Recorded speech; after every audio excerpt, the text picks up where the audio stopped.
Bonjour à tous, on se retrouve pour une nouvelle émission 100% quintet avec samedi, direction l'hippodrome de Saint-Cloud pour un grand handicap, le prix des boucles de la Seine qui se disputera à 15h15. Un grand handicap qui réunit 16 concurrents d'âge sur la distance de 1600 mètres. Un terrain qui va s'assouplir, qui est annoncé souple à très souple en raison des différentes précipitations cette semaine dans la capitale. On va tout de suite débuter avec le tableau des partants, avec de très bonnes chances semble-t-il dans le haut du tableau, notamment le numéro 2, Mon Ami l'Écossais, bien connu dans ce genre de tournoi qui est sur la montante, on y reviendra un peu plus tard. On peut également penser à Goto Hollywood que l'on ne présente plus dans ce genre de tournoi, le 5 Tonencourt qui nous plaît tout particulièrement. On y reviendra également plus en détail dans quelques instants. On peut également penser au numéro 7, Jerry, un adepte des pistes assouplies, ou encore le 9, Royaumont qui effectue un retour attendu dans les handicaps et qui va disputer son premier quintet. On va désormais passer à la seconde partie de ce tableau, avec également quelques concurrents à suivre, notamment en bas de tableau, le numéro 13 Tanzo, qui est régulier, le 14 Goldino Bello, dont la forme est sûre. Ce sera peut-être plus compliqué pour les autres. Nous allons passer à notre nouvelle rubrique pour tenter de vous aider à toucher ce quintet, le papier.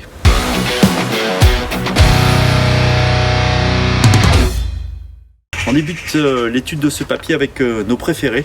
Et tout d'abord le numéro 5, Tonencourt, un pensionnaire d'Édouard Montfort qui est confirmé à ce niveau. Il l'avait prouvé à plusieurs reprises la saison passée, en terminant bien notamment sur cette piste de Saint-Cloud durant l'automne 2020.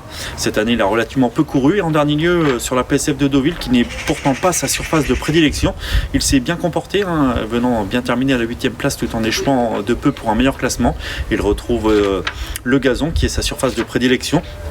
Et il retrouve également Christiane Desmureaux. Nous avons d'ailleurs une fiche spéciale à son sujet. C'est sa réussite avec Christiane Desmureaux en 5 associations tous les deux. Ils comptent une victoire à 4 places, soit 100% de réussite. Ils ne l'ont jamais déçu ensemble. Nous attendons une très bonne performance de sa part. En tous les cas, c'est pour nous une très bonne base dans ce quintet. Nous penserons également au numéro 2, Mon Ami l'Écossais, un pensionnaire de Stéphane Vattel, qui avait remporté le grand handicap de Deauville l'été dernier. Il a logiquement été pénalisé suite à ce succès et confronté à des tâches plus délicates. Il a assez peu couru cette année, mais il est sur la montante. Après une tentative quelque peu décevante où il était toutefois chargé à Deauville, il a remis les pendules à l'heure dans une course à condition, en prenant une bonne 3e place. Il est désormais pris en valeur 42 et nous vous conseillons de le suivre pour ce retour dans les grands handicaps. Nous avons également une fiche spéciale, une stat à son sujet de Mon Ami l'Écossais. C'est sa réussite sur l'hippodrome de Saint-Cloud. En 3 sorties sur cet hippodrome du Val d'Or, il compte 3 places, il n'a jamais déçu, soit 100% de réussite. Nous penserons également parmi nos préférés au numéro 9, Royaumont, un pensionnaire de Fabrice Chapelle, qui est plus connu dans les courses à conditions, mais son unique tentative dans les handicaps, c'était l'automne 2020 sur la PSF de Chantilly en valeur 38,5. Il s'est imposé facilement en dernier lieu dans une course à conditions bien composée. Il est venu bien terminer à la 2e place. Il a légèrement été baissé au poids depuis, attention à lui, malgré sa corde 14 qui ne sera pas forcément rédhibitoire en terrain assoupli. Il semble à l'aube d'une belle performance. Le numéro 7, Jerry, nous plaît bien également. Lui est un spécialiste des terrains assouplis, un pensionnaire d'un entraînement en grande forme, celui de Michael Delzangle. Après avoir remporté successivement 2 handicaps, dont un quintet à Clairefontaine, il a logiquement été pénalisé, si bien que sa marge de manœuvre est plutôt réduite depuis, mais il n'a pas démérité dernièrement à Longchamp. La piste sera cette fois plus assouplie. Le retour sur 1600 mètres ne devrait pas le déranger. Attention à lui, associé à l'expérimenté Gérald Mossé. Un autre concurrent nous plaît bien également, c'est le numéro 13, Stanzo, atout de Carlos Lafont-Parias, qui porte la casaque des frères Vertemer.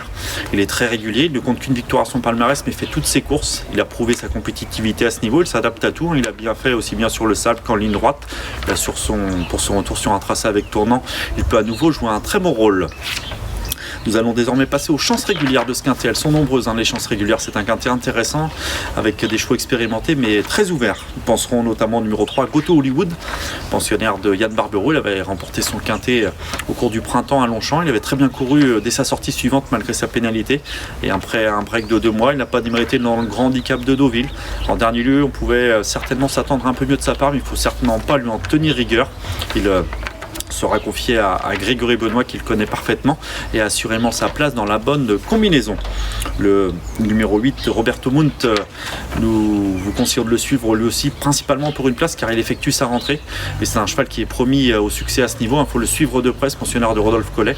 Il avait pris une excellente 2e place à la fin du premier semestre. C'était sur le parcours qui nous intéresse, le Mike de Saint-Cloud, lui qui était Avantage confirmé sur le sable ou en banc terrain, va bien fait sur jour-là en terrain lourd. Il va certainement remporter son quintet, mais peut avoir besoin de cette reprise de contact, raison pour laquelle nous l'avons davantage gardé en bout de combinaison pour une place. Le numéro 14, Goldino Bello, pensionnaire de Gavin Arnon, est en grande forme. Il avait échoué d'assez peu dans un handicap disputé à Longchamp, remporté par Aiguillard d'Argent. Depuis, il s'est très bien comporté sur la ligne droite de Deauville dans un quintet où il devançait notamment Stanzo. Il a hérité d'un petit numéro de corde, le 2. S'il répète sa dernière valeur, sa place est assurément dans la bonne combinaison. Nous penserons également derrière au numéro 6, Skull of Time. C'est l'un de nos regrets, on ne peut pas tous les garder. Skull of Time, après avoir remporté son handicap sur la PSF de Chantilly au début d'année, il a logiquement été pénalisé et n'a pu se montrer réellement menaçant, mais il n'a pas démérité à plusieurs reprises, notamment en dernier lieu sur le sable. Mais il ne semble pas avoir beaucoup de marge de manœuvre et malgré la montre de Christophe Soumillon, nous ne l'avons pas gardé, d'autant qu'il a hérité du numéro 16 à la corde, qui n'est pas forcément un cadeau. Parmi les chances régulières, nous notons également le numéro 4, Kiava Feuchir, un pensionnaire d'Orlex Pantal qui est très confirmé. Il a prouvé sa forme dans les courses à condition. Maintenant, en valeur 41, sa marge semble assez réduite pour son retour dans le handicap. Nous ne l'avons pas gardé, mais il ne faut surtout pas le négliger dans une combinaison élargie. Là, ce Roderick a remporté brillamment son quintet sur la ligne droite de Deauville, mais le handicapeur n'a pas raté cette victoire. Il a été pénalisé de 5 kg suite à ce succès.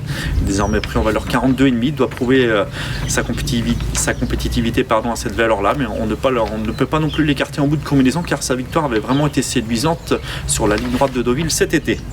Nous passerons ensuite parmi les chances régulières numéro 15, Aibari, qui va disputer son premier quintet après avoir connu un contretemps à la fin du printemps. Il semble avoir la pointure pour briller à ce niveau, mais peut néanmoins manquer de compétition pour cette reprise de contact. Nous vous conseillons néanmoins de le suivre de très près, car il est certainement amené à briller tôt ou tard à ce niveau. Il peut manquer pour cette rentrée, mais suivez-le pour l'avenir. Parmi les outsiders, nous pensons notamment au numéro 12, African Grey, un concurrent qui s'était placé deuxième d'un quintet à la test au cours de l'été, mais depuis il n'a pu confirmer à 2 reprises. Si bien que sa marge semble réduite, nous lui préférons d'autres concurrents. Le numéro 10, Kemoko Bello, nous ne l'avons pas gardé non plus. Il n'est pas dénué de moyens, mais en dernier lieu, dans une course à condition à Clairefontaine, nous attendions un peu mieux de sa part. Il a été devancé par un certain Young Mine, ce qui semble insuffisant pour le voir briller à ce niveau. Enfin, nous avons tenter de détacher 2 impasses dans ce quintet. Tout d'abord le numéro 11, Talap. Il possède quelques références, mais il est intermittent et devra afficher des progrès sur sa récente 5e place à Royan. Et le numéro 16, Stranger, qui certes est progressivement baissé sur l'échelle des valeurs, mais il a franchement besoin de nous rassurer. Cela s'annonce compliqué. Nous allons désormais passer à notre nouvelle rubrique, c'est-à-dire notre choix.